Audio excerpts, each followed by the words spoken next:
What's up, everybody? Welcome back. How you guys doing?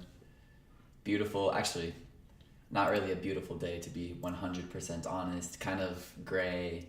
I don't see the sky. I only see clouds. But that's okay. That doesn't mean we can't enjoy a nice English lesson together. Of course, I did forget my water. I always forget it. Typical me.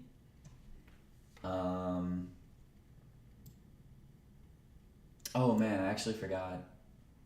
Okay, let's do this before too many people come. But I actually forgot to finish setting this up, which is why you see the black screen right now.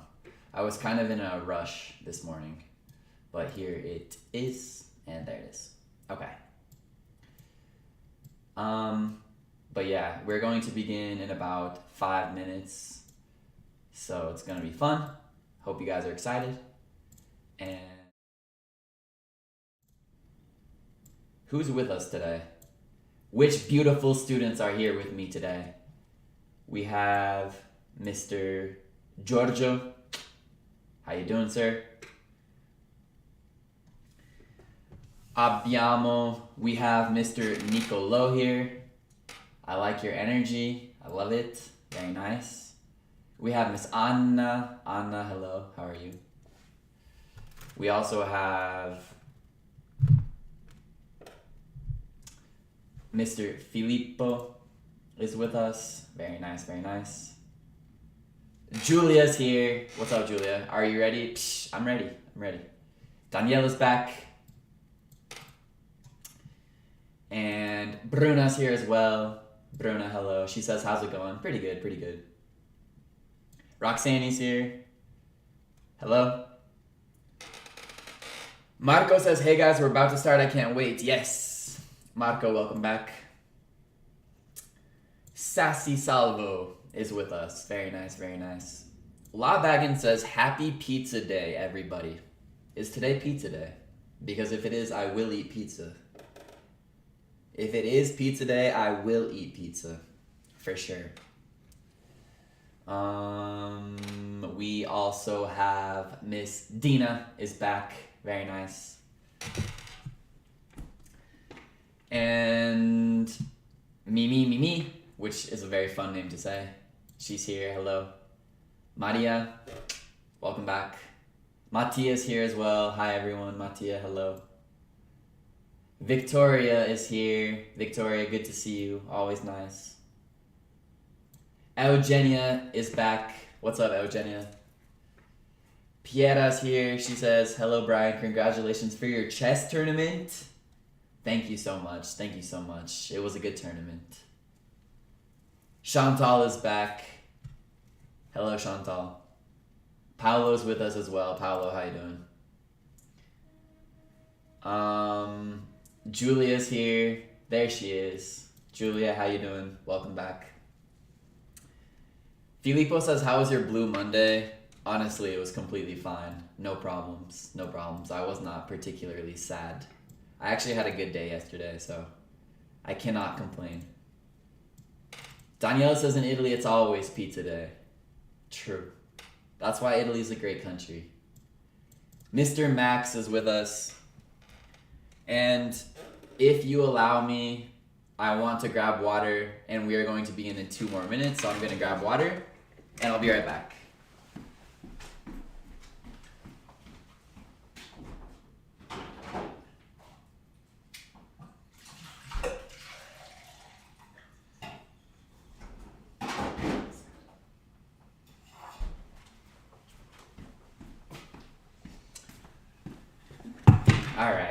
All right. We're going to begin in 2 more minutes. Eugenia, the second Eugenia's here. Hello. And Claudia's with us as well. Claudia, hello. We have a message from Giulio. He says, ciao Brian. Questa sera sono molto stanco dopo una giornata in cui ho parlato l'inglese 5 ore. Ma sono pronto per partecipare a questa nuova lezione. Very good. Very good. Good job, Giulio. Angelo's here. Julia says, that's why you love Italy as we do as well. Probably, yeah. for the pizza, right? If you like pizza, you're gonna like Italy. And let me move my microphone a little bit closer. All right. Better.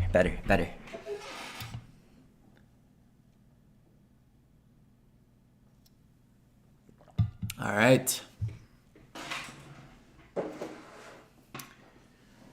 All right, we're about to begin. Rafaela's here. Yes.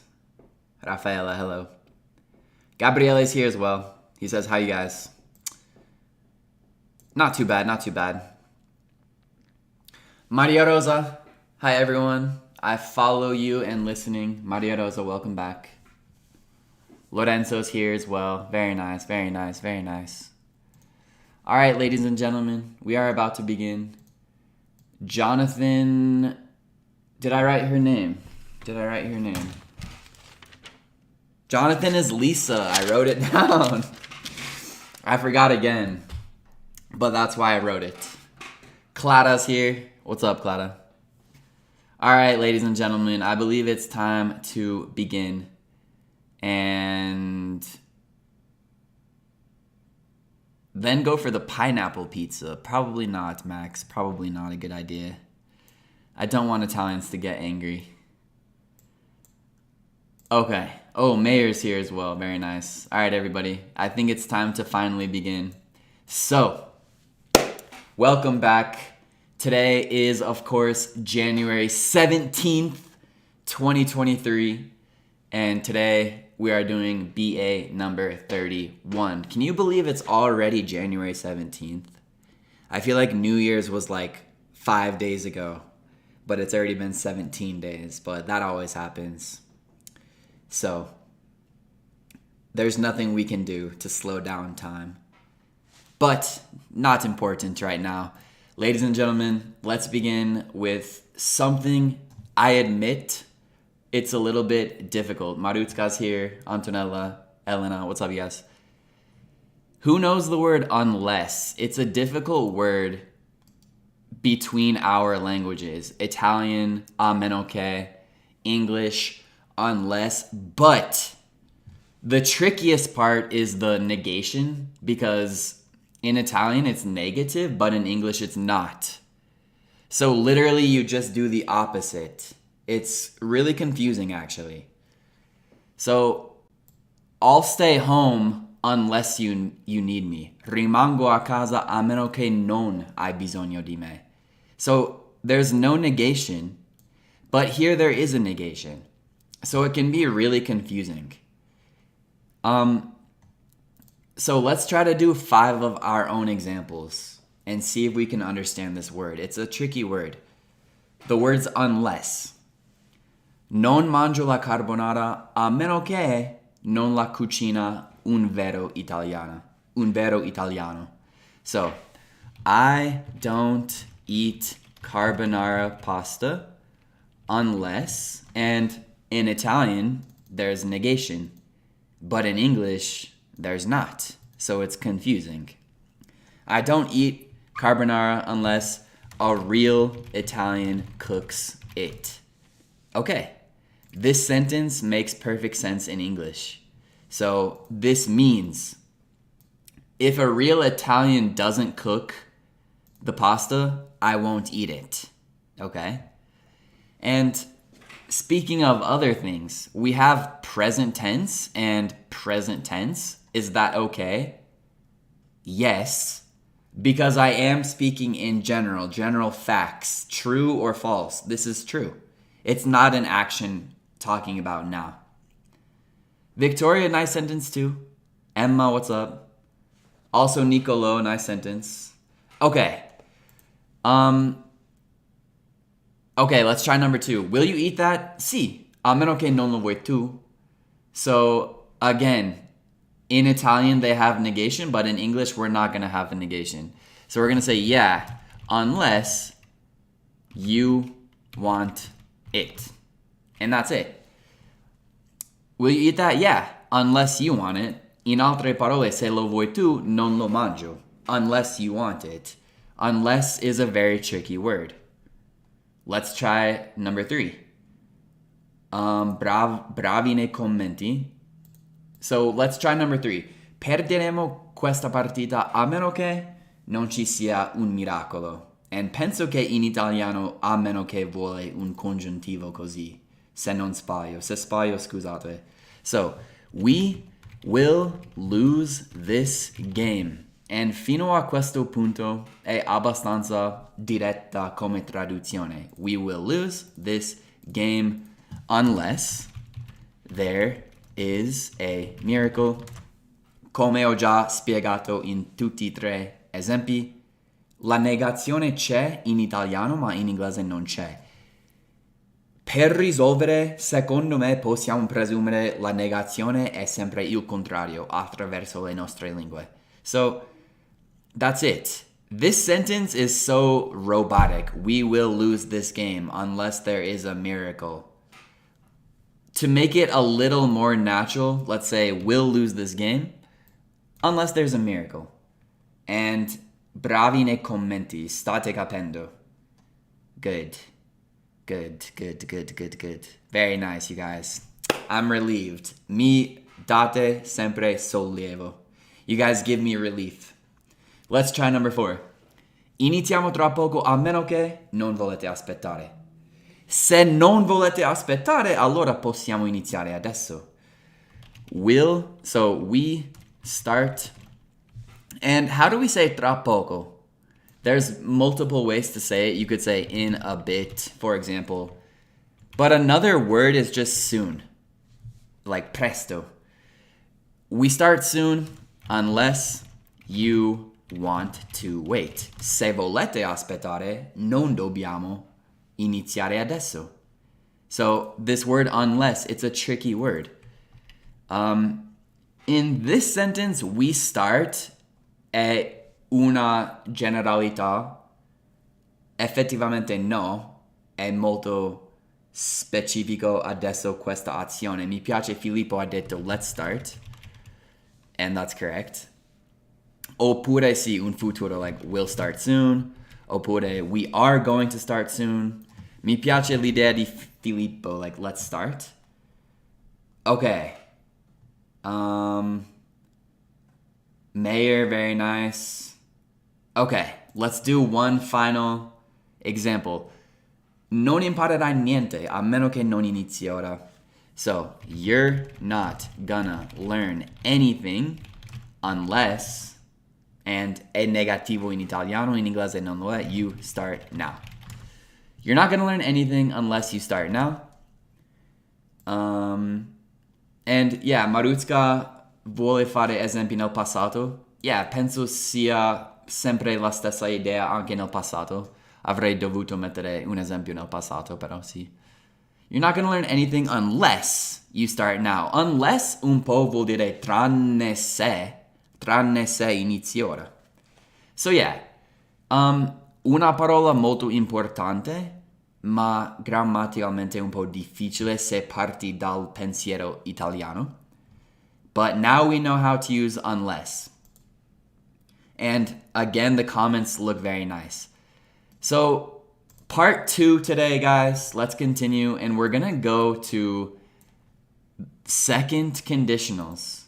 Second conditionals are, in my opinion, the most important conditional because we're describing a possibility, a hypothetical possibility che potrebbe forse succedere.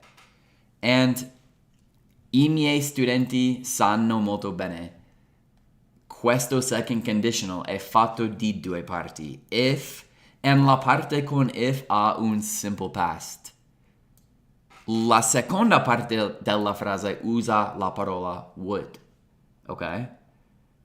Commenti sono perfetti, mi sembra. Good. Ok, se io non avessi tempo, non sarei qui. If I, and la parte con if, quindi il verbo che segue if viene nel simple past. Come si dice non avessi tempo nel simple past?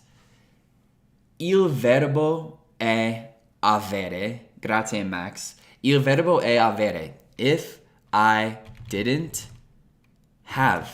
Ok. il verbo è avere coniugato nel simple past.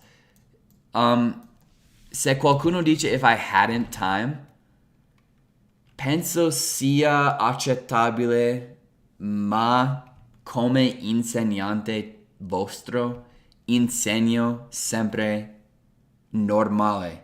Didn't have. Non dobbiamo fare eccezioni speciali per questo verbo. If I didn't have time, I would not be here. Abbiamo due parti che avete fatto molto bene. Ecco la prima, ecco la seconda.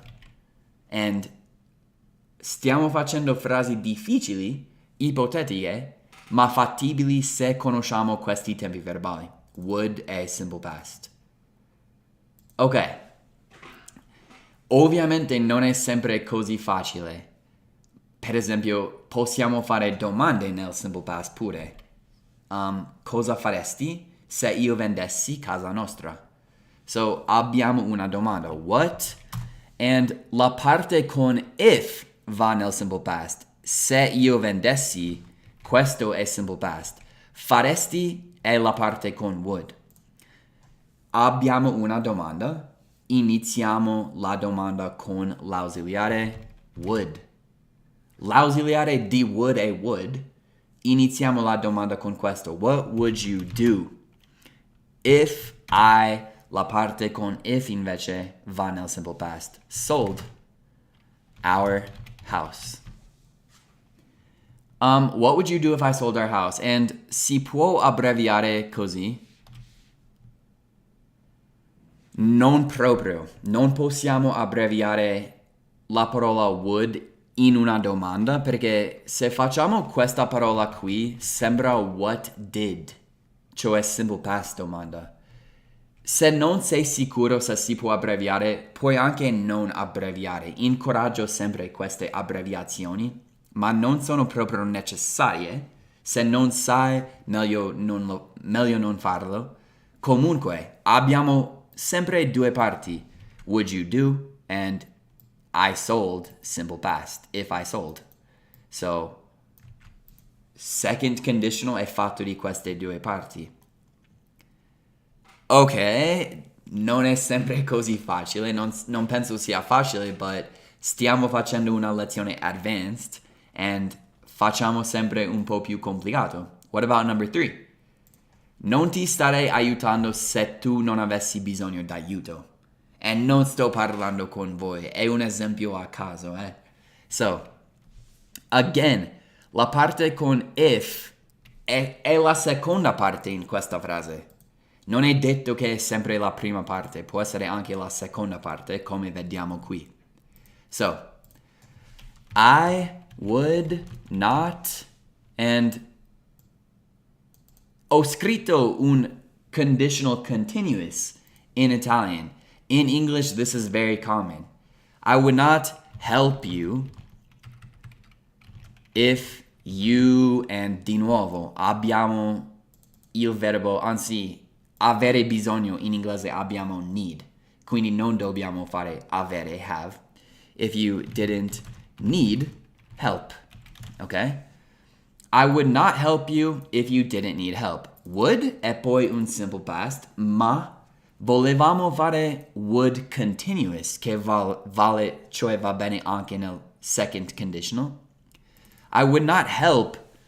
Well, voglio dire in questo momento non starei aiutando. I would not be helping.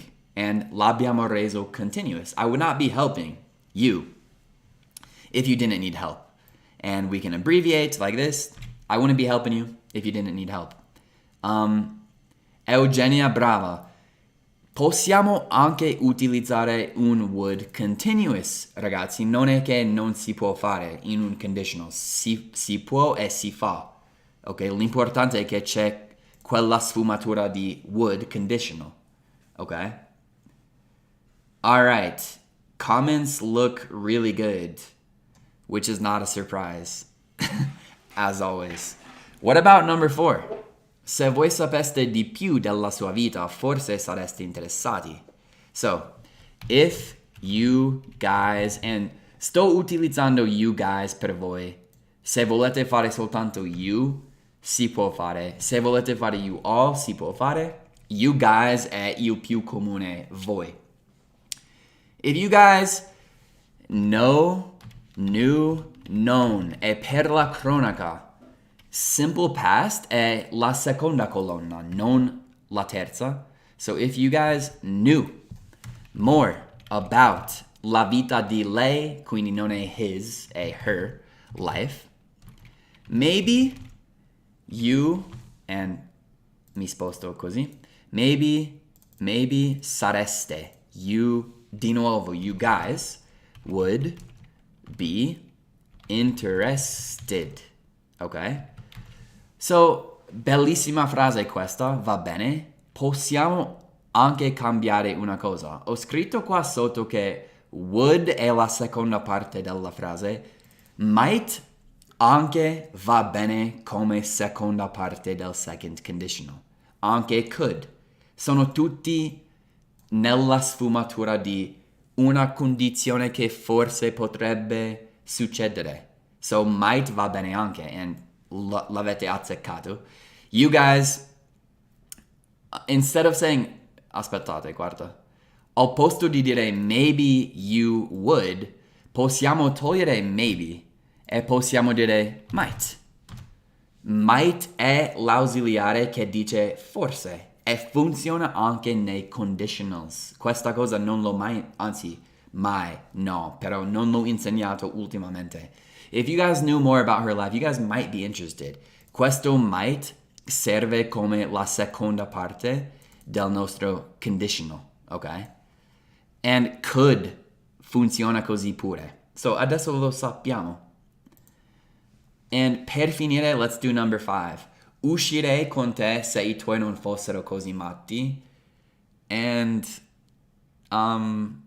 probabilmente le mie ragazze nella mia vita hanno detto questa frase alcune volte. So, I would, and uscire abbiamo visto ultimamente che si dice leave. I would leave with you, ma uscire nel senso io e te ci frequentiamo, sì, in quel caso il verbo non è leave, è go out. So I would go out with you if you're, and how do we say i tuoi? In italiano lo potete dire senza dire genitori, in inglese dobbiamo dire genitori, che in inglese è parents. I would go out with you if your parents, e adesso abbiamo essere nel simple past, quindi be nel simple past, were. Not. So crazy. I would go out with you if your parents were not so crazy, and I would così si può abbreviare, certo, I'd go out with you if your parents, and ci piace abbreviare anche le negazioni, quindi if your parents weren't so crazy. And that's it. So, part 1, part 2. Ok. In più, per fare l'esempio, I would go out with you, si può anche dire, per esempio, I might go out with you, like forse uscirei con te se i tuoi non fossero così matti. I might go out with you. Quindi un po' differente nel significato. But yeah, second conditional, ragazzi, molto importante, eppure abbastanza semplice se sai coniugare in questi due tempi verbali. So, non lo sto dicendo tanto per dire i commenti sono molto soddisfacenti, I guess. Like, ottimo lavoro nei commenti. Non dimenticare di abbreviare I would, se volete. Ok, sono sollevato perché siete bravi. Ultima parte del Quick Translations oggi. Facciamo indirect questions, ok? Indirect questions effettivamente non sono nemmeno domande, sono affermazioni che vogliono sapere qualcosa. Okay, so unless we have a question, let's use the grammar of a statement. So, per esempio, voglio sapere qual è il suo nome. And lo so, in italiano si dice, voglio sapere come si chiama. So, I want to know. And moltissime persone fanno questo. I want to know What is her name? Moltissime persone fanno questo errore perché stanno pensando, voglio sapere come si chiama. E sembra quasi una domanda, quindi appunto hanno scritto questo. What is her name? What is her name? Da solo è una bellissima domanda. What's her name? Ma non abbiamo una domanda qui. I want to know what her name is. And penso che per un italiano non sia naturale finire una frase con la parola is. E per questo è naturale per loro fare questo errore. But ragazzi, soggetto, her name, verbo. Soggetto prima del verbo se non è una domanda. I want to know what her name is. Ok. Molto simile sono frasi del genere. Non so dove sono le tue scarpe. I don't know.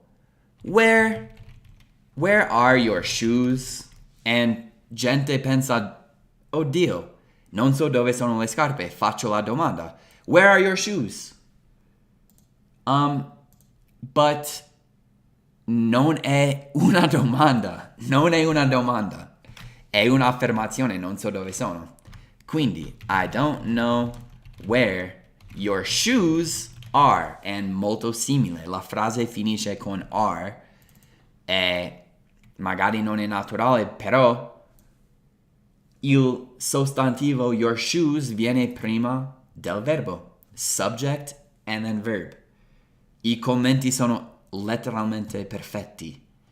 So, facciamo sempre la stessa cosa diventando sempre più difficile.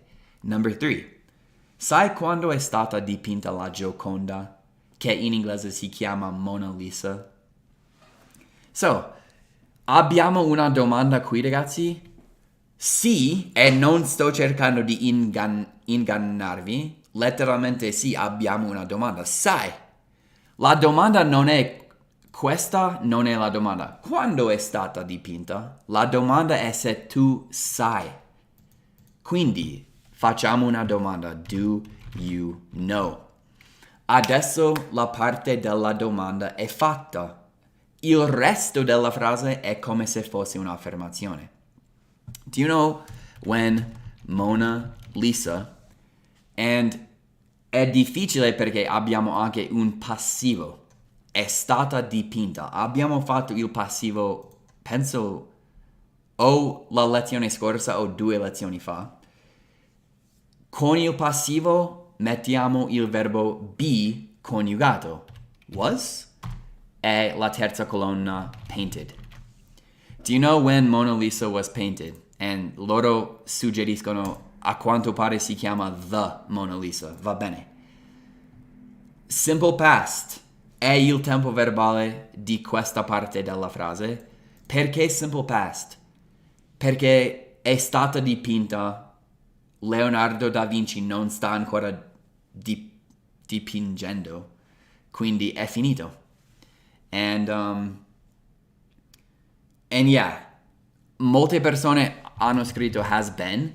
Has been non mi piace in questo caso perché l'azione di dipingere è finita. But yeah, la grammatica è giusta comunque. Ok.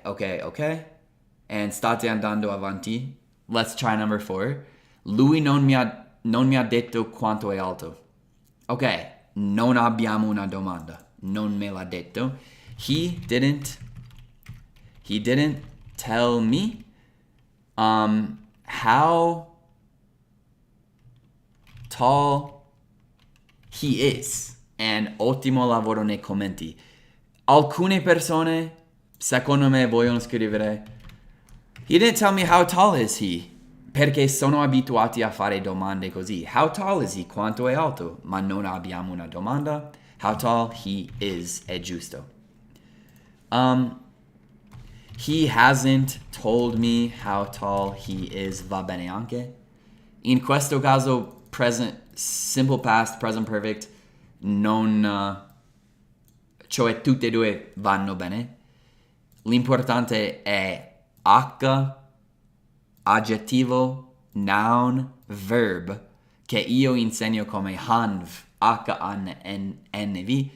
How, adjective. How, adjective. Okay. Very good job in the comments. Facciamo un ultimo esempio. Saresti capace a dirmi quante persone vivono in Italia? So, again, abbiamo più o meno due domande in uno. Ma facciamo soltanto la domanda su saresti capace? So, la domanda non è quante persone vivono in Italia. La domanda è saresti capace? Per questo è un indirect question. So, visto che vogliamo fare la domanda su saresti capace, facciamo la domanda con saresti, che è would. Would you be able to tell me? Abbiamo fatto una bellissima domanda, abbiamo iniziato con l'ausiliare, è tutto giusto. Quante persone vivono in Italia non è la nostra domanda. Quella parte sarà come un'affermazione a questo punto. Would you be able to tell me how many people live in Italy? And così è giustissimo. So, la domanda, ragazzi, è qui. Would you be able to tell me how many people live in Italy? Ok. Fabrizia, Nicolò, Eugenia, Piera, Francesca, good, but niente S terza persona singolare. Ottimo lavoro, ragazzi. Very, very nice job. So that's it for the quick translations. We saw this tricky word unless. The number one key is changing the negation. Non and qui non c'è. Però Max ha detto che forse anche senza questo va bene. Quindi non lo so. Magari è l'italiano che è complicato. Second, conditionals che possono usare anche might, per esempio. And these indirect questions. A volte si chiamano embedded questions pure. And now I have a special listening exercise for you. So you guys know I like to do real English examples. So we are going to Is it weird to you? Scusate. We are going to practice our listening. So, come sempre, il mio consiglio quando facciamo listening è, se lo fai su YouTube, andare qui, vai su questo. Se vuoi cambiare la velocità, e facciamo così vedete meglio. Se volete cambiare la velocità, fate così. Here, playback speed, and potete scegliere. Facciamo .75 per adesso. E ascoltiamo questo testo ovviamente in inglese, ok? So, alzate il volume, stiamo per iniziare. 3, 2, 1, and... Ok, scusate. 3, 2, 1, let's go. Is it weird to you to not be looking at the camera? This whole interview, I constantly have been turning towards the camera. I'm like, wait, Yeah. I'm talking to him. Yes. It's a habit. Yeah. Because my whole life, I've just been talking to a camera. Who are you thinking about when you're looking at the camera? Do you like imagine somebody? I'm fully thinking about the person just sitting watching it. Watching. And I almost, it's weird. one-on-one. When I'm looking at the camera, I don't see a camera. I'm like in a haze picturing what the viewer is seeing when they watch it. If Yeah. that makes sense. And that's Ok, come è andato? Abbiamo ascoltato a .75, quindi era un po' più lento. Facciamo la stessa cosa e andiamo alla velocità normale. So we're going to listen one more time. 30 secondi. Ascoltiamo un'altra volta. 3. And ho dimenticato di aggiungere CC. Possiamo pure accendere se ci aiuta. Li ho accesi adesso. So ascoltiamo 3, 2, 1. Let's go. Is it weird to you to not be looking at the camera? this whole interview, I constantly have been turning towards the camera. I'm like, wait, Yeah. I'm talking to him. Yes. It's a habit. Yeah. Because my whole life I've just been talking to a camera. Who are you thinking about when you're looking at the camera? Do you like imagine somebody? I'm fully thinking about the person just sitting watching it, and Watching. I almost it's one on weird one. when I'm looking at the camera. I don't see a camera. I'm like in a haze, picturing what the viewer is seeing when they watch it. If Yeah. that makes sense. And Ok. And a volte ho detto che se ascoltiamo qualcosa e non ha senso, poi vediamo il testo ed è molto più facile e comprensibile. È normale, ragazzi. Quindi vediamo il testo, riascolteremo un'ultima volta e secondo me sarà tutto più chiaro. Ma comunque incoraggio di nuovo quei trucchi su YouTube per capire meglio, cambiare la velocità, mettere cicci. Ok, i commenti non sono, diciamo, ottimisti, but that's okay. So, let's see what they said. Is it weird to you to not be looking at the camera? Because quello che sta facendo l'intervista lo sta facendo ad uno YouTuber che è molto famoso, quindi chiede appunto, is it weird to you to not be looking at the camera? Quindi è strano per te non guardare la videocamera? Well, è strano per te? Abbiamo una domanda, quindi come hai iniziato questa domanda? Con il verbo ausiliare essere. Is it weird? And dobbiamo comunque avere un soggetto, quindi è strano per te? Is it weird to you? And maybe we can listen to each part by part. So, but first let's continue.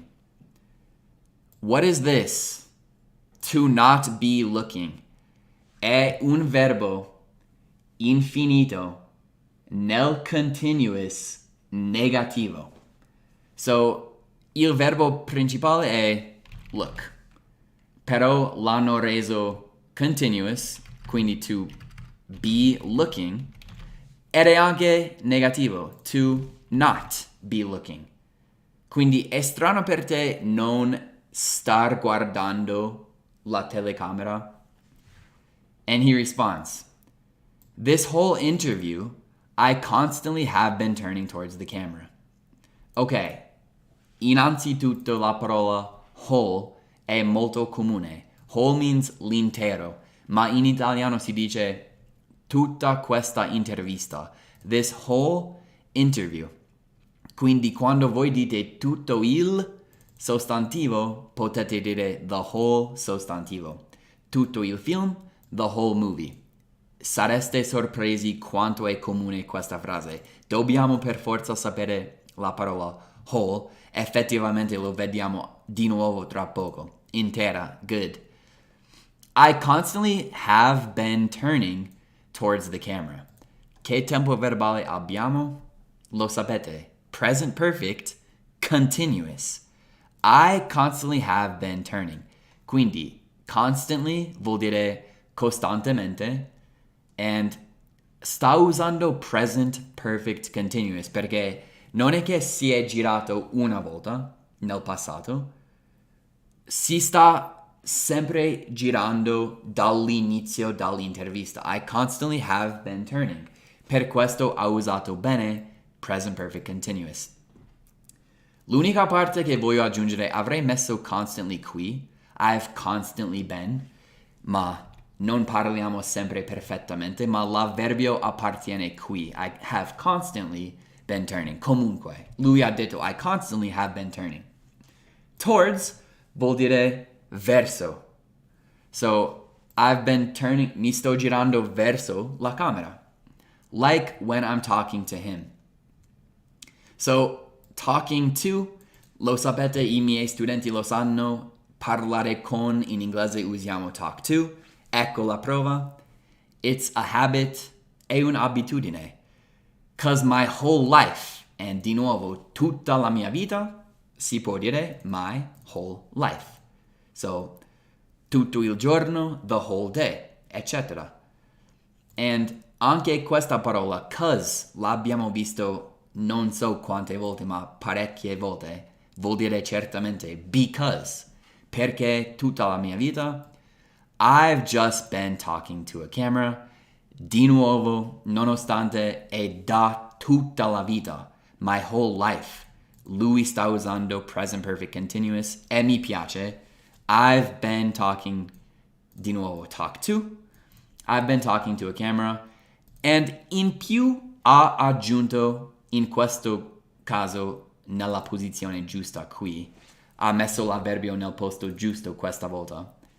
Ha usato just, la parola comunissima in inglese che vuol dire semplicemente. And in inglese lo usiamo sempre. I've just been talking to a camera. So, da tutta la vita, my whole life, I've just been talking to a camera. Due esempi di present perfect continuous. Let's continue. Ok, ecco la sua risposta. Poi la prossima domanda è questa. Who are you thinking about when you're looking at the camera? And notate che finiamo la domanda con una preposizione. A chi stai pensando? Who are you thinking about? Non si dice about who are you thinking?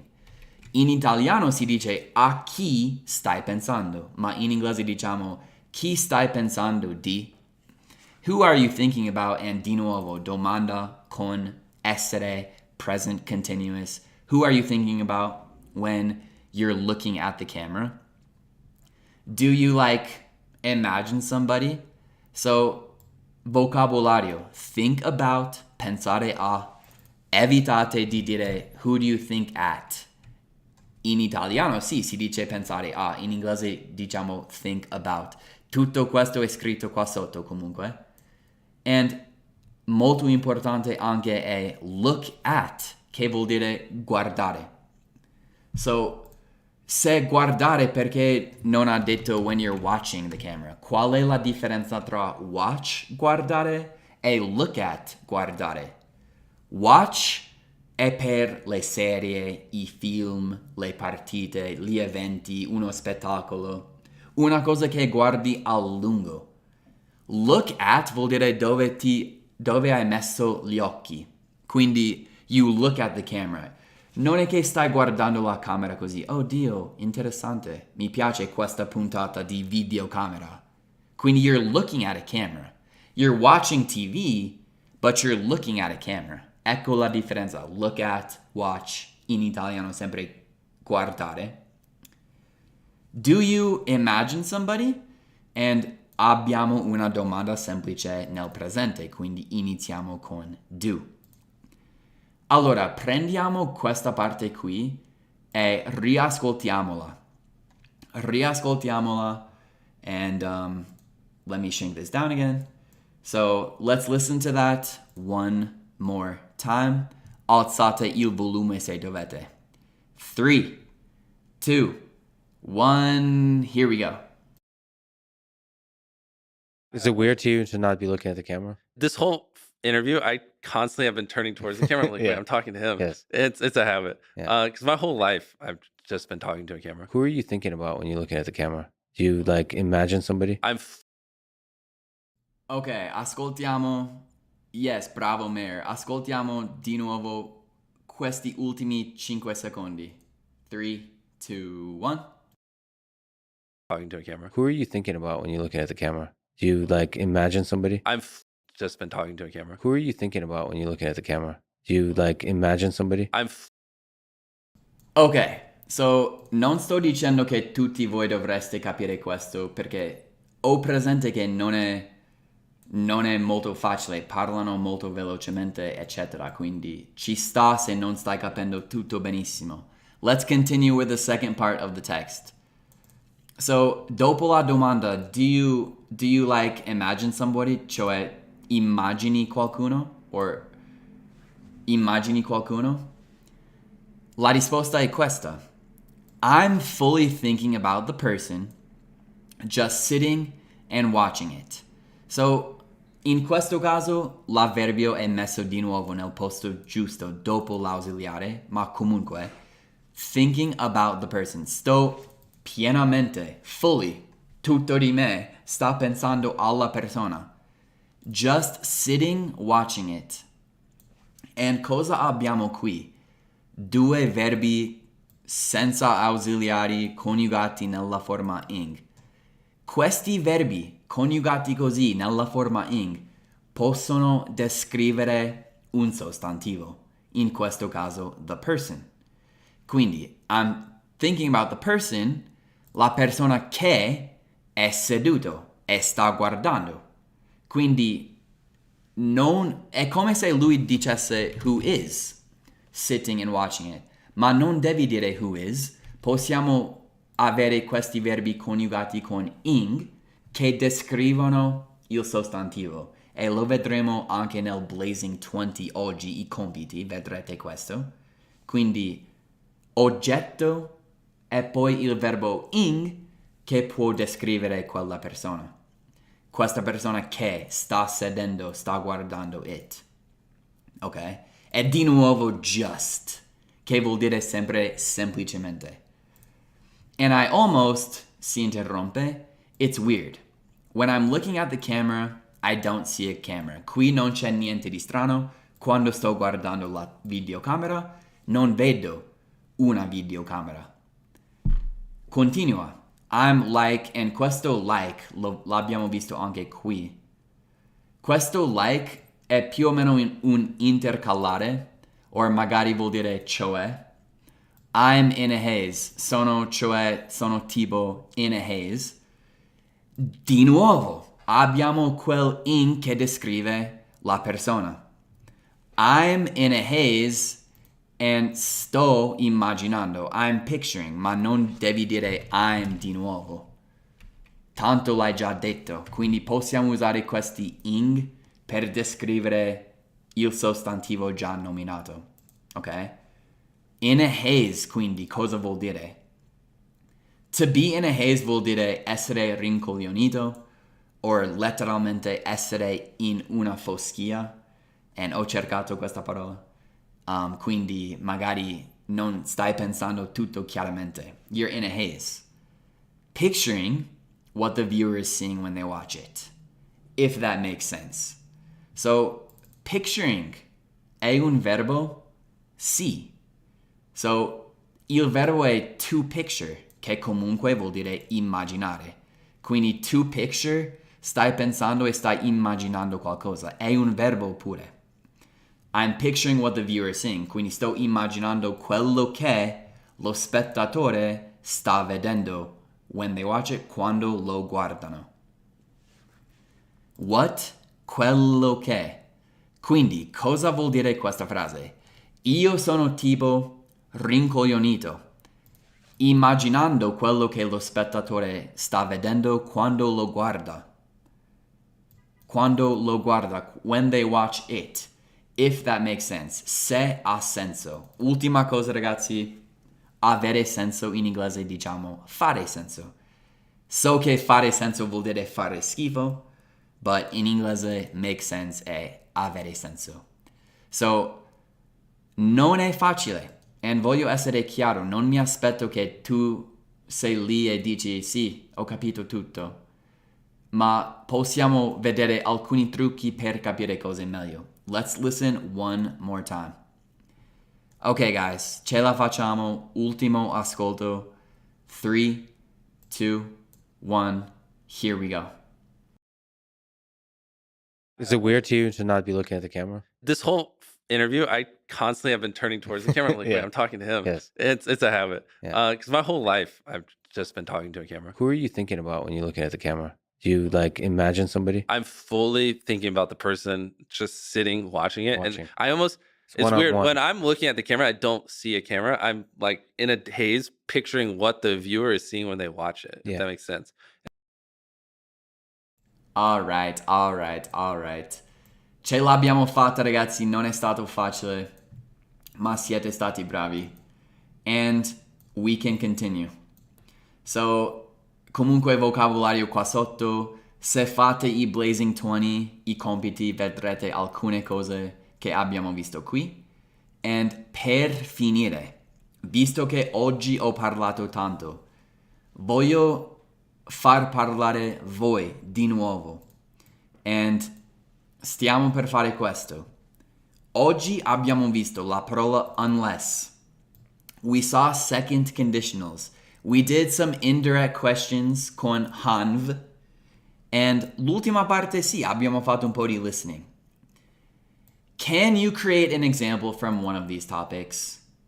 In più, oggi voglio essere un po' più cattivo, so I'm going to give my corrections. Se mandate una frase che non va bene, non è che ti insulto, ma la correggo, ok? So, mentre aspetto le vostre frasi, vediamo se insieme ce la facciamo, ragazzi.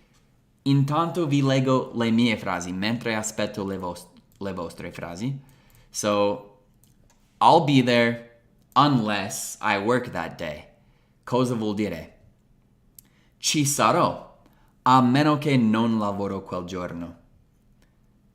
Okay, what about second sentence? I might be better at English if I practice daily. And abbiamo una frase del second conditional, anche se la parola would non c'è. La parola might sta facendo quel lavoro invece. I might be better at English if I practice daily. Simple past con would, che in questo caso è stato sostituito da might. Forse sarei più bravo in inglese se facessi pratica tutti i giorni, daily. Okay. Can you tell me what time it is? Bellissima domanda indiretta. La vera domanda è se puoi dirmi che ore sono. Quindi non ho chiesto what time is it, ho detto can you tell me what time it is. E ho finito con soggetto, verbo, perché la domanda è stato can you. And l'ultima parte, ho usato la parola cause, ho usato la parola whole e anche make sense. Quindi, I was kind of confused because the whole thing made no sense. Non ha avuto senso per me. Anche to me l'abbiamo visto qui. So yeah. Ok, ecco le mie frasi. Adesso vediamo se posso correggere una vostra frase. Alright. Ecco la prima frase che vedo. You can bring up that topic unless Brian already talked about it. Cosa posso correggere qui? Niente, because it's perfect. And adesso che dico correggo le vostre frasi, tutti quanti saranno perfetti, lo so. I was wondering how hard the test is. Bellissima domanda indiretta. Mi chiedevo quanto è difficile l'esame. Magari questo va benissimo, magari was ha senso anche, visto che te lo chiedevi nel passato quanto era difficile. But Claire, nice sentence. Ok, finora perfetto, perfezione c'è. Tomorrow I'll go to school unless I'm ill. Cosa posso correggere qui? Niente. Non correggo le cose, ma certamente vogliamo mettere la I maiuscola e possiamo anche abbreviare I am, I'm. Very nice sentence, Eugenia. Very good. Ok, siete perfetti ancora. Giulia, ultima frase. If you were with me, we could enjoy the night together. Bravissima. Aggiungo invece questo però, Katia. I don't understand anything unless I turn on the subtitles. Cosa posso correggere? Niente. È tutto perfetto ancora. Che bravi che siete. Ok, un'altra Eugenia ha scritto questa frase. This invoice won't be originally mailed unless expressly required. Ok, questa frase va bene anche grammaticalmente. La parte expressly required non mi è chiaro 100%, but yeah, penso di aver capito cosa vuoi dire con expressly required, tipo qualcuno si esprime che è obbligatorio. But yeah, grammaticalmente frase perfetta. Okay, what about Mayor? Mayor says, I'm going to deliver the project in time unless I lost the directives. Okay. penso che finalmente abbiamo un errore anche se piccolissimo. Stai dicendo I'm going to deliver, quindi spedirò nel futuro, almeno che ho perso. So, I lost, coniugato nel simple past, secondo me devi lasciare al presente, unless I lose the directives. Non so cosa sono directives, forse c'entra il tuo lavoro. Ma in questo caso, dopo unless, il presente va bene, and il simple past non avrebbe senso. Perché se l'hai perso nel passato, hai capito, I'm going to deliver nel futuro, a meno che ho perso, a meno che perdo. But yeah, Mayor, that's another nice sentence. Ok, Filippo, con una bellissima frase. I'm sure I'll get better at English unless Brian closes the academy con una bellissima S. Good. Perfect. Okay, Jacopo has a sentence here. Would be better do it unless you are away. Ok, Jacopo, bella frase. Secondo me mancano alcune parti. Per esempio, would, hai iniziato con would, magari volendo fare una domanda, ma devi avere un soggetto. It. Se vogliamo dire sarebbe bello, non è chiaro cos'è il soggetto. Dobbiamo avere un soggetto it. So it would be better and ok. Di nuovo better aggettivo, dopo aggettivi possiamo mettere verbi infiniti. Quindi verbo infinito con to serve la parola to. It would be better to do it unless you're away.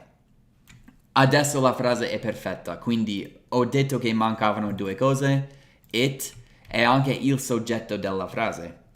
Dimenticare il soggetto della frase è un errore comunissimo, quindi non sentirti in colpa, but yeah. Okay. Thank you, Jacopo. Julia says, can you tell me why you love pineapple pizza so badly? Yes, this is very nice. Again, abbiamo una domanda indiretta. Non userei badly come avverbio. Bad come avverbio si può usare con volere, like I want it so bad. But love, di solito non usiamo badly con love. Quindi I would just simple, why do you love it so much? But yeah, nice. Okay, Nicolo with another very good sentence. I won't be traveling to the US unless I'm good at English. In altre parole, se sono bravo in inglese, andrò, viaggerò. E mi piace tantissimo anche future continuous, negativo. Bravo, Nicolo. La frase è perfetta, good. Daniela, siete molto bravi. I'll sleep.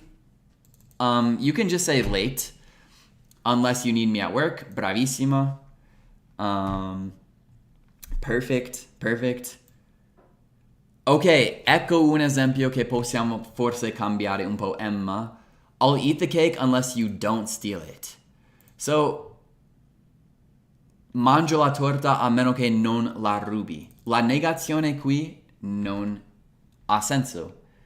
Mangio la torta a meno che you steal it. So, in altre parole, se rubi la torta non mangio. And proprio per questo motivo dicevo che la negazione con unless è molto, cioè può confondere molto. But in this case, you steal it is correct. Ok. Se la parola unless è difficile, ho pensato tranne se è una traduzione che aiuta. Tranne se. Mangio la torta tranne se la rubi. Ok, very nice.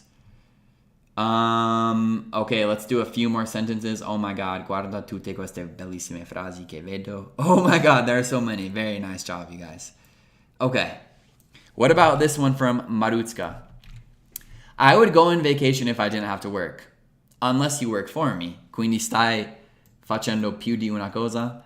Ok, andare on vacation in inglese. And questo second conditional qui Perfect. La parte aggiungere, unless you work for me, penso vada bene.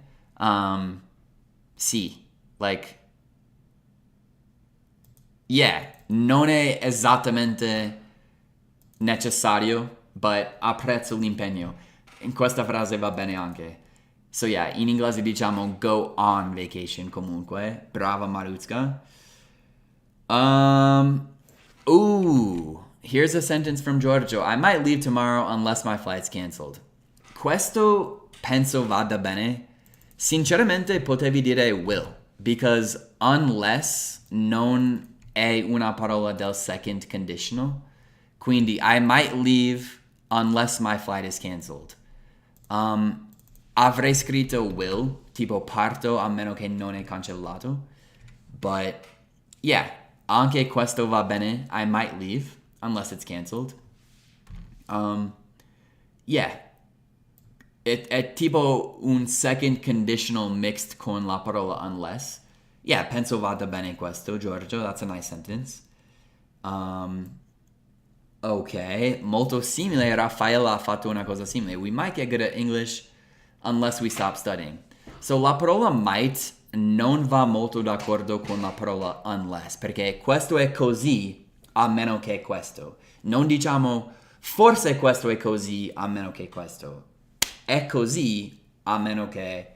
Quindi per quel motivo might non mi piace tanto con la parola unless, but decisamente accettabile, nel senso non è che è un errore. So mi piace questa frase pure.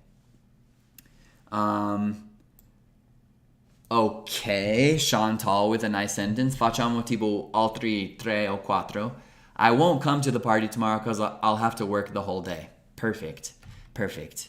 I like it. Very nice sentence, Chantal. Good. Eugenia has a second conditional sentence. If I didn't follow your lesson, I would cook pineapple pizza. Oh, really? Ok. Bellissima frase. Penso secondo me che tu vuoi dire in questo momento se non stessi seguendo. Starei cucinando. Magari puoi dire I would be cooking pineapple pizza. Non è in generale, è ora. Se non fossi qui a seguire la lezione, starei cucinando. Quindi possiamo utilizzare would nel continuous così. But yeah, anche senza continuous ha comunque senso. So yeah, Eugenia, very nice sentence. Ecco una cosa che volevo farvi vedere. I will watch that movie unless I will be tired. So, unless come parola simile a when è simile a if, dopo la parola unless si usa principalmente il presente. So, unless I'm tired. I'll watch that movie unless I'm tired. So, il futuro qua va benissimo. Dopo unless non si usa un futuro, si usa il presente. Sono contento che hai fatto questa frase perché non ho pensato a questo. And adesso lo sappiamo. So, Elena, very nice sentence. Thank you. Ok, facciamo ultimi 2 frasi, ragazzi. I was kind of exhausted because I worked the whole day. Ottimo. Yeah, nice vocabulary, kinda, cause. Mi sembra perfetta. Teresa, ottima frase. Okay. Antonella. Not only did he quit his job, but he might also move abroad. Ottima frase, molto difficile anche con inversion. Not only, e adesso parte l'inversion, did he quit his job, but he might also move abroad. Non ho parole, ottima frase, perfetta. And ok. Yeah, alcune persone hanno mandato più di una frase, sono molto contento di questo. Eugenia, Victoria, Giulia, ottimi. Sto leggendo, non sto lasciando le frasi qui, ma le sto leggendo. I've never realized how easy English is, Nicolo. Copio e incollo questa frase perché mi piace. I've never realized how easy English is. H, adjective, noun, verb, period. Bravo, bravo. Yeah, like, lo so che l'ho detto molte volte, ma quando vedo queste frasi è un premio per me. So, ottimo lavoro con le frasi. Ok, posso tornare a leggere tutte le frasi, ma intanto ragazzi posso dire ottimo lavoro con... Guarda quante belle frasi. Adesso invece iniziamo con Q&A. So che ci saranno delle domande. Quindi, Daniela, nice question by the way. Quindi iniziamo con delle domande Q&A. And, yeah, Giorgio, ottima frase. Clara has this sentence, you guys. Mentre aspetto le domande, faccio queste frasi. If I saw more videos con una S plurale in English, I'd be easier for me. Non è che sarei più facile per me, sarebbe più facile per me. Quindi il soggetto che vogliamo è it would. And tu hai abbreviato e hai detto I'd. Possiamo farlo anche qui. It'd be easier for me to understand unless I get distracted. Ottimo. Clara, difficile ma giusta. Ottimo lavoro.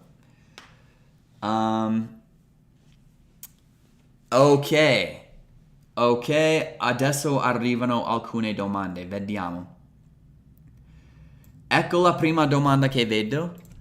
And the question's from Julia.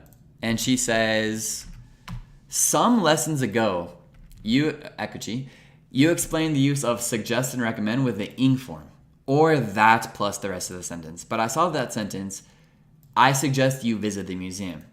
Without that, is that also possible? Yes. So I suggest that you visit the museum, or I suggest visiting the museum. Tutte e due sono 100% corrette e simili. And la parola that lo puoi mettere, ma si può anche togliere. I suggest that you visit the museum. I suggest that plus forma base. Ok? Quindi, se il soggetto è he, e comunque per questo motivo suggerisco questo perché è più semplice ed è comunque giusto. But, se vogliamo dire I suggest that he, tecnicamente dobbiamo mettere una forma base dopo I suggest. I suggest that he go to the museum. So, nonostante tutte le volte che vi ho detto non dimenticare la terza persona S, dopo I suggest non si usa, è quasi come un congiuntivo in italiano. Per esempio, è importante che lui sappia. La stessa cosa vale, I suggest that he goes. Who am I kidding? Chi sto scherzando? Like, nessuno. Anzi, è anche giusto se lo metti. A questo punto, è anche giusto se lo metti. Quindi sì, va bene così, ma tecnicamente la forma base è go. Spiegazione lunga per una domanda breve. Thank you, Julia. Let's continue. The next question comes from Mr. Jacopo. Puoi spiegare la differenza tra I told you don't do it, I told you not to do it? Yes, that's a very good question. I told you don't do it. Or I told you not to do it. Bellissima domanda. In italiano si dice ti ho detto non farlo, o si dice ti ho detto di non farlo. In un certo senso tutte e due si possono dire ed è uguale in inglese. I told you, due punti, virgolette, don't do it. Quindi ho detto questa cosa. Ma non vogliamo mettere virgolette e dire ti ho detto questa cosa. Don't do it. Quindi, se vogliamo dire semplicemente ti ho detto di non farlo, possiamo usare un verbo infinito. Un verbo infinito viene dopo il verbo tell. Per esempio, dimmi cosa fare.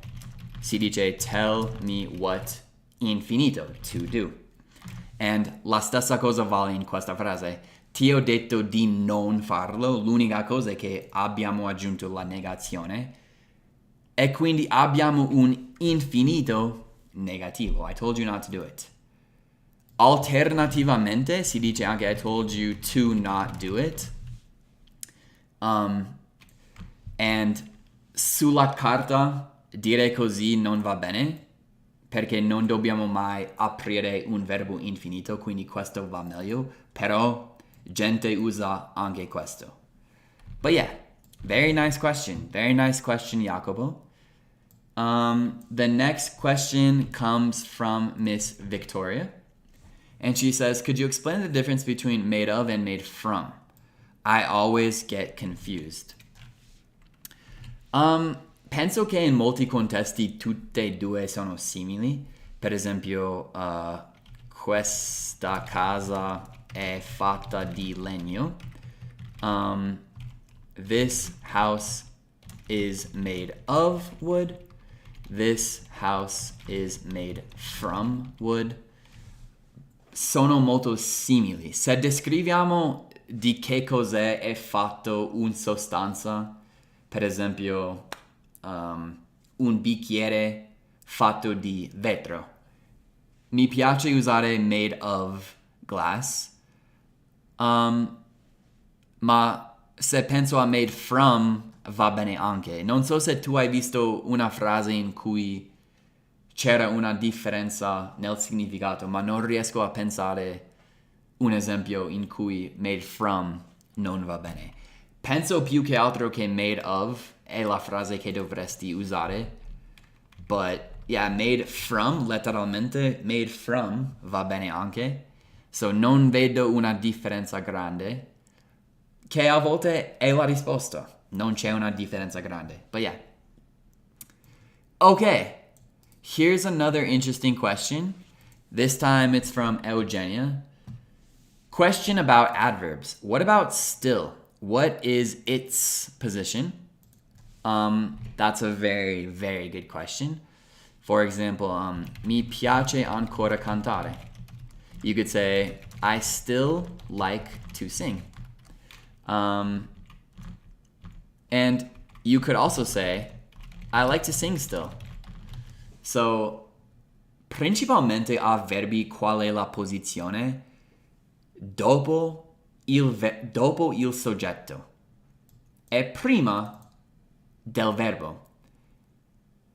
And yeah, dopo il soggetto e prima del verbo, and se c'è un verbo ausiliare va dopo il verbo ausiliare. For example, questa frase. Let me think. Sono ancora qui. I am here.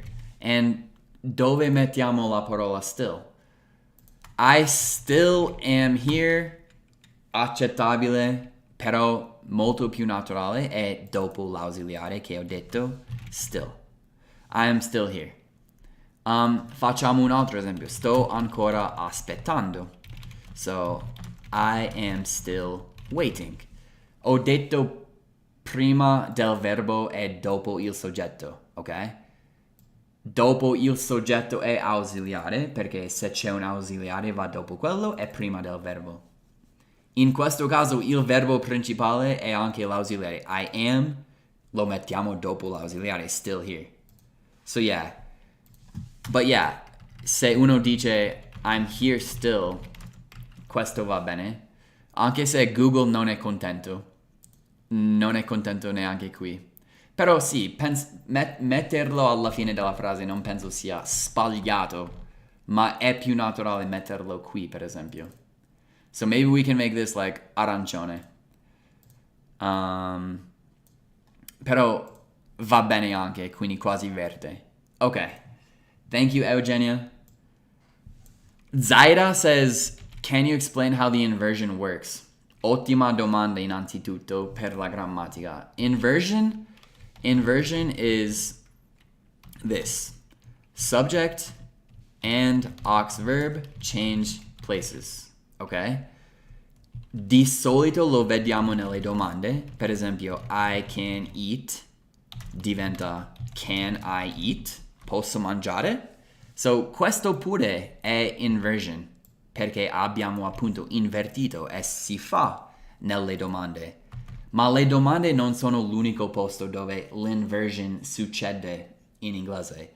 L'altro contesto è negative, adverbs at beginning of sentence. Ok? Quando c'è un avverbio negativo all'inizio della frase, inversion succede pure. L'abbiamo visto qui. Not only, and non solo, è il nostro avverbio negativo. Did è l'ausiliare del simple past, soggetto. So, inversion è stato qui. Facciamo un esempio ancora più facile. Se iniziamo una frase con rarely, rarely è negativo ed è un avverbio. Dopo la parola rarely, se inizia la frase, usiamo inversion. So, facciamo due esempi. I rarely studied in high school. Ok? Qual è il tempo verbale? Studied, simple past. High school, il liceo è finito. Non sto studiando per il liceo. È finito, simple past. Se mettiamo l'enfasi su rarely, quindi iniziamo la frase con rarely, abbiamo un'occasione in cui inversion è necessario. Rarely I studied in high school. Se non facciamo l'inversion, questa frase non va bene. So, come la frase giusta allora? Dobbiamo prendere l'ausiliare del simple past. Did. Il nostro soggetto è I e il verbo è study. Rarely did I study in high school. Ho messo l'ausiliare prima del soggetto principale e poi il verbo non coniugato. Perché non l'ho coniugato? Did già è stato coniugato e ci dà le informazioni sul tempo verbale. Tutto questo è come funziona l'inversion. So, ovviamente non posso fartelo padroneggiare in 5 secondi, but possiamo fare un altro esercizio su questo. Ce n'è stato uno alcune lezioni fa pure. But yeah. Okay, here's a question from Third Wind. And he says, a brief insight about first, before, early, and their differences. Very good question. So, first is prima or il primo or per prima. Per esempio, sono arrivato per primo, quindi la bistecca è mia. Vogliamo tutti una bistecca, ma chi arriva prima lo prende. I got here first, so the steak is mine.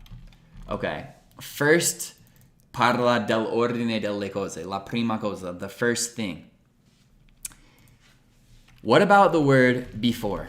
Before anche parla dell'ordine, ma non è la prima, è semplicemente prima di un'altra cosa, non è necessariamente numero uno. So, le 3 viene prima delle 5. 3 is before 5. So, ordine delle cose viene prima di un'altra. Possiamo fare un esempio molto simile. I wasn't the first one here, but I got here before you. So, non sono stato il primo, ma sono arrivato prima di te, before you. Early, al contrario di first e before, non parla di un ordine. Early parla dell'orario. So, presto nell'orario or nella giornata. So, Anche in anticipo, per esempio. In anticipo. So, is it okay if I arrive 10 minutes early? So, va bene se arrivo 10 minuti in anticipo? Cioè, non è ordine delle cose, è l'orario. Questo è early. So, un'altra frase è svegliarsi alle 4 è prestissimo. So, in English, waking up at 4 a.m. is so early. Perché appunto l'orario alle 4 è prestissimo, no? So, sono tutte parole molto simili, decisamente sì. Good question, good question. Ok, facciamo forse altre 2 domande. This is a really tricky question. The next question comes from Maria. Perché si dice this is us e non these are us? Bellissima domanda. Non è per niente semplice questo. So, come lo posso spiegare? Noi mettiamo il soggetto singolare prima di presentare una cosa plurale. Per esempio, actually, sto pensando, quando rispondiamo al telefono, per esempio, we say, this is Brian. Quando rispondiamo al telefono, noi diciamo, this is Brian. Non diciamo, I'm Brian. Ciao, I'm Brian. Non si dice quando rispondiamo al telefono. Quindi anche se sto parlando di me stesso, rispondo e dico, questo è Brian. Questo è. Questo è. Non diciamo, questo sono io. Diciamo, questo è Brian. And penso sotto la stessa idea più o meno, this is us va bene. Per esempio, se ti faccio vedere una foto, this, cioè questa foto, e questo gruppo di persone che vedi, è noi. Quindi mettiamo il verbo dipendente dal soggetto e meno dipendente dall'oggetto. Non è una spiegazione semplice, ma forse questo un po' ha senso. So, this is a photo of us. This is us. Questa foto siamo noi. Questa foto è noi. Again, difficult question, and I hope my terrible explanation helped a little bit. Not the best, but I hope that helps you. Can I say perhaps I could be interested? Teresa, sì. Va bene come frase. Va bene come frase.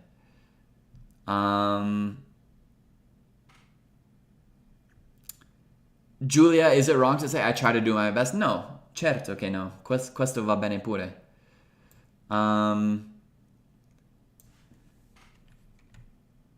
Okay, here's an interesting question. And actually, how many people...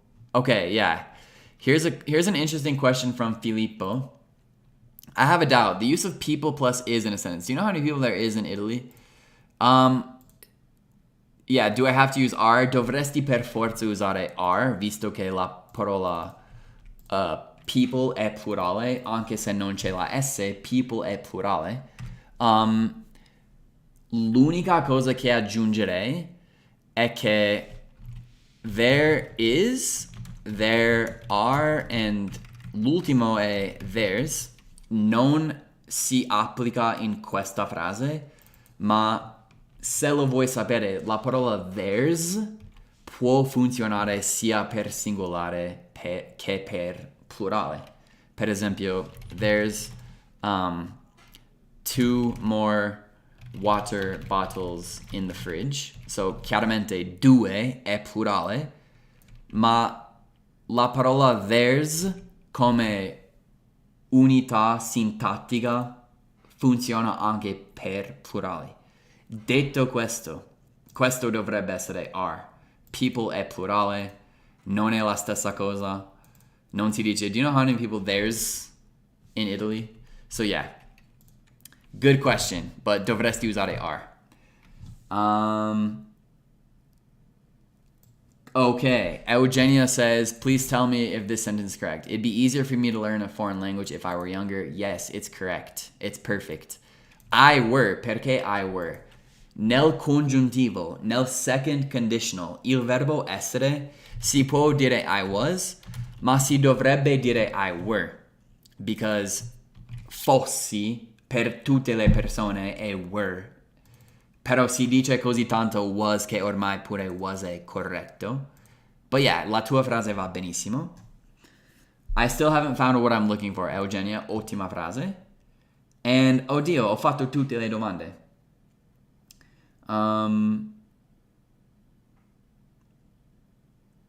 Giulia, walking or to walk, penso vada bene.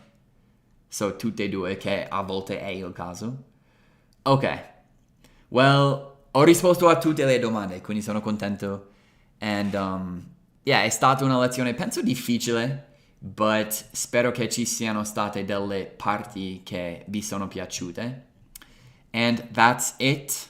So I will talk to you guys in 2 days, giovedì, fate I compiti. And I'll talk to you guys later, okay? Peace out. See you guys later. Bye-bye. See you next time. See you guys next time. See you later. Bye-bye. Peace.